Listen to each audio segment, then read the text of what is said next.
Hi గారు, welcome to our channel. ప్రస్తుతం మనతో పాటు దాము బాలాజీ గారు, సీనియర్ జర్నలిస్ట్, వారితో ఒకసారి మాట్లాడదాం. సార్ నమస్కారం. నమస్తే. సార్, వల్లభనేని వంశీ అరెస్ట్ లో కొన్ని కీలక పరిణామాలు అయితే చోటు చేసుకుంటున్నాయి సార్. అంటే ఈ కేసులో కీలకంగా మారిన సత్యవర్ధన్ అనే వ్యక్తికి సంబంధించిన కిడ్నాప్ కి సంబంధించిన ఒక వీడియోని టీడీపీ వాళ్ళు రిలీజ్ చేశారు. ఇతనికి సంబంధించిన ఆడియోనేమో ఒకళ్ళు వైసీపీ వాళ్ళు రిలీజ్ చేశారు. సో ఇవి రెండు కంపేర్ చేస్తే ఏం అర్థం అవుతుంది? అండ్ ఇతని మీద ఇప్పుడు పోలీసులు కూడా కేసు పెట్టారని కూడా చెప్తున్నారు. మరి ఏం కేసు పెట్టారు, అసలు ఏం జరుగుతుంది వల్లభనేని వంశీ ఇష్యూలో, మరి మీరేం చెప్తారు సార్? వల్లభనేని వంశీ అరెస్ట్ కి సంబంధించి రోజుకు ఒక ట్విస్ట్ చోటు చేసుకుంటుంది. లేటెస్ట్ గా నిన్న జగన్ జైలుకి వెళ్ళి జైల్లో వల్లభనేని వంశీని పరామర్శించి బయటకు వచ్చి చాలా తీవ్రంగా కామెంట్లు చేశాడు.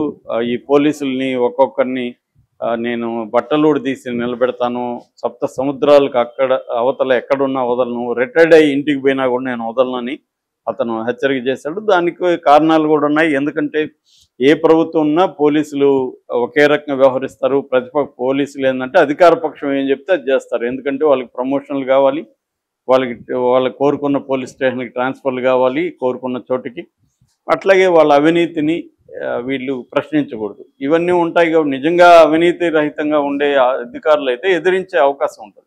కానీ ఎదిరిస్తే వాళ్ళు ఏంటంటే శంకరగిరి మాన్యాలు అంటారు కదా, అలాగే ఎక్కడో వేసేస్తారు, ఒక పనికిమాలిన పోస్టులు వేస్తారు, ఇబ్బందులు పెడతారు. అందుకని వాళ్ళు ఏం చేస్తారంటే రాజకీయ నాయకులు చెప్పింది చేస్తారు. సో సహజంగా కూడా వాళ్ళ పని విధానాల వల్ల దీంట్లో వాళ్ళు కొంత టఫ్గా కూడా క్రిమినల్స్తో డీల్ చేయడం, దీనివల్ల కూడా వాళ్ళు పోలీసులు ఏంటంటే కొంత రూడ్గా బిహేవియర్, మామూలు వాళ్ళకంటే కూడా రూడ్గా బిహేవ్ చేయడం, ఇవన్నీ పోలీస్ శాఖలో మనకి కనిపిస్తాయి. సో ఈ నేపథ్యంలో జగన్ తిట్టాడు. దాని తర్వాత పోలీస్ సంఘం వాళ్ళు కూడా తిట్టారు. అయితే ఇప్పుడు ఏంటంటే ఈ కొత్తగా రెండు మూడు ట్విస్టులు చోటు చేసుకున్నాయి. అందులో దానికి ముందుగా మనం అసలు దీని బ్యాక్గ్రౌండ్ కొద్దిగా చెప్పుకుంటే 2023 ఫిబ్రవరి 19వ తేదీన పటాబి, మనకు తెలుసు తెలుగుదేశం అధికార ప్రతినిధి, అతను మంగళగిరి తెలుగుదేశం ఆఫీసులో కూర్చొని ప్రెస్ మీట్ పెట్టి బండ బూతులు తిట్టాడు జగన్ని. తర్వాత ముఖ్యంగా వల్లభనేని వంశీని ఛాలెంజ్లు చేసి తిట్టాడు. ఆ తర్వాత మొన్నాడు గన్నవరం వచ్చాడు, నేను గన్నవరం వస్తున్నాను నువ్వేం చేస్తావు ఛాలెంజ్ చేశాడు. సో దీంతో తిడుతున్నారని వీళ్ళు ఏం చేశారు, వైసీపీ వాళ్ళు దాడి చేశారు ఆఫీస్ మీద. ముఖ్యంగా పటాబి రెచ్చగొట్టడం అనేది ఫస్ట్ రాంగ్, దాని తర్వాత వీళ్ళు దాడి చేయడం అనేది రాంగ్. ఇద్దరు ఒక దీనికి వెళ్ళిపోయారు. దాంతో 2023 ఫిబ్రవరి 23న ఈ తెలుగుదేశం పార్టీ తరఫున కంప్లైంట్ ఇచ్చారు పోలీసులకి. సత్యవర్ధన్, అతని పేరు మొడమూరి సత్యవర్ధన్ అనే వ్యక్తి పేరుతో కంప్లైంట్ ఇచ్చారు. కంప్లైంట్ ఇచ్చినప్పుడు 161 స్టేట్మెంట్ కూడా పోలీసులకు ఇచ్చారు. ఆ కంప్లైంట్లో వంశీ పేరు లేదనేది వైసీపీ వాళ్ళు చెప్తున్నారు. అట్లాగే అతను ఇచ్చిన 161 స్టేట్మెంట్లో కూడా వంశీ పేరు లేదు. పైగా నేను ఎవరు వచ్చారో నేను చూడలేదని చెప్తున్నారు. సో అది జరిగిందనమాట. దాంట్లో వంశీ లేడనేది చెప్తున్నారు. ఆ వీడియోలో కూడా వంశీ ఎక్కడ లేడు, టీడీపీ వాళ్ళు ఉన్నారు. వంశీ ప్రేరేపణ అనేది ఉండొచ్చు, ప్రేరేపించడం కూడా నేరమే కాబట్టి వంశీ మీద కేసు పెట్టడం తప్పు కాదు. సో అలాగా వంశీ మొత్తంగా 88 మంది దీంట్లో ఇన్వాల్వ్ అయినట్టుగా కేసు పెడితే అందులో 45 మందిని ఆల్రెడీ అరెస్ట్ చేశారు. వంశీ A71గా ఉన్నాడు. అయితే దీంట్లో వంశీని అరెస్ట్ చేసిన A71 కాబట్టి బెయిల్ వచ్చేస్తుందని చెప్పి వంశీని అలా అరెస్ట్ చేయకుండా పెట్టుకున్నారు.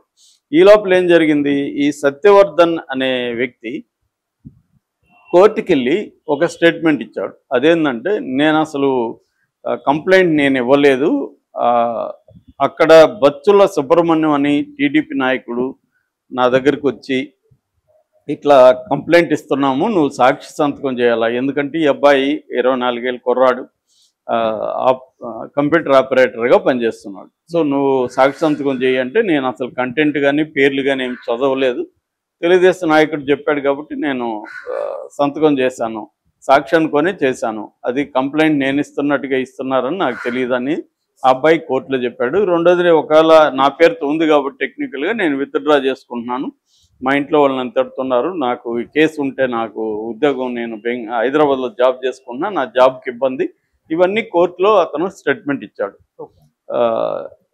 ఎప్పుడు మన 16వ తేదీన 10వ తేదీన ఫిబ్రవరి 10వ తేదీన కోర్టులో స్టేట్మెంట్ ఇచ్చాడు.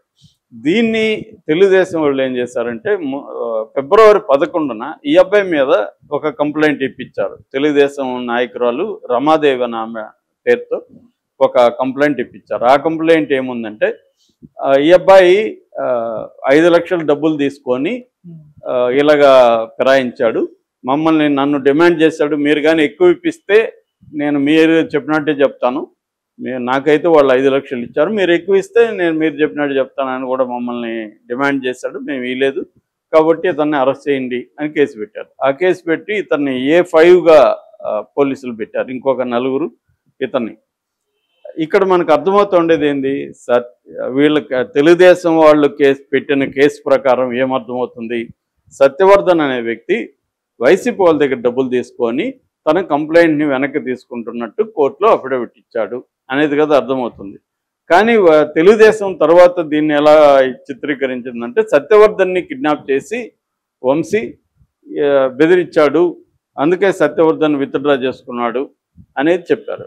సో దీంట్లో తెలుగుదేశం వాళ్ళే 2 వెర్షన్లు చెప్తున్నారు. అఫీషియల్గా కేసు పెట్టిన వెర్షన్లేమో ఇతను డబ్బులు తీసుకుని ఫిరాయించాడని, ఇటేమో వంశీ కిడ్నాప్ చేశారని కొత్త కేసు పెట్టించి ఎవరు వాళ్ళ బ్రదర్ దగ్గర, ఇతను పెట్టలేదు, సత్యవర్ధన్ పెట్టలేదు, సత్యవర్ధన్ బ్రదర్ దగ్గర కిడ్నాప్ కేసు పెట్టించి కిడ్నాప్ కేసులో A1గా వంశీని పెట్టించి అరెస్ట్ చేశారు.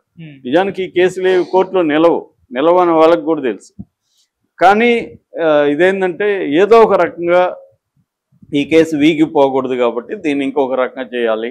ఇదే పని వైసీపీ కూడా 5 ఏళ్ళు ఇట్లాంటి కేసులో పెట్టించింది. ఇప్పుడు తెలుగుదేశం వాళ్ళు కూడా సిమిలర్గా ఇలాగే పెట్టిస్తున్నారు. సో ఇది జరిగిందనమాట. సో ఇప్పుడు సత్యవర్ధన్ అనే కుర్రాడు ఇప్పుడు బలవుతున్నాడు ఈ 2 పార్టీల మధ్య. ఎందుకంటే ఆ అబ్బాయి కంప్యూటర్ ఆపరేటర్ పనిచేయడమే అతను చేసిన నేరంలాగా అయిపోయింది. సో ఇప్పుడు వీళ్ళు ఏంటంటే కొత్తగా వీడియో రిలీజ్ చేశారు తెలుగుదేశం వాళ్ళు, సత్యవర్ధన్ కిడ్నాప్ చేస్తున్న వీడియో, వంశీ ఉన్నాడని. ఆ వీడియోలో అంతా కూడా ఎడిటెడ్ వీడియో, దాంట్లో ఏమీ లేదు, కిడ్నాప్ చేస్తున్నట్టు ఎక్కడ లేదనేది వీళ్ళు చెప్తున్నారు. వీళ్ళేమో ఇతను ఇచ్చిన కోర్టులో ఇచ్చిన స్టేట్మెంట్ని వీళ్ళు రిలీజ్ చేశారు. 10వ తేదీ అతను ఏ స్టేట్మెంట్ ఇచ్చాడో చూడండి అనేది వీళ్ళు రిలీజ్ చేశారు. అందులో అతను నన్ను ఎవరు కూడా బెదిరించలేదు అని కూడా ఇచ్చున్నాడు కోర్టులో. కాబట్టి ఇక్కడ కోర్టులో ఈ కేసు నిలవదు. ఎందుకంటే సత్యవర్ధన్ వచ్చి నన్ను కిడ్నాప్ చేశారు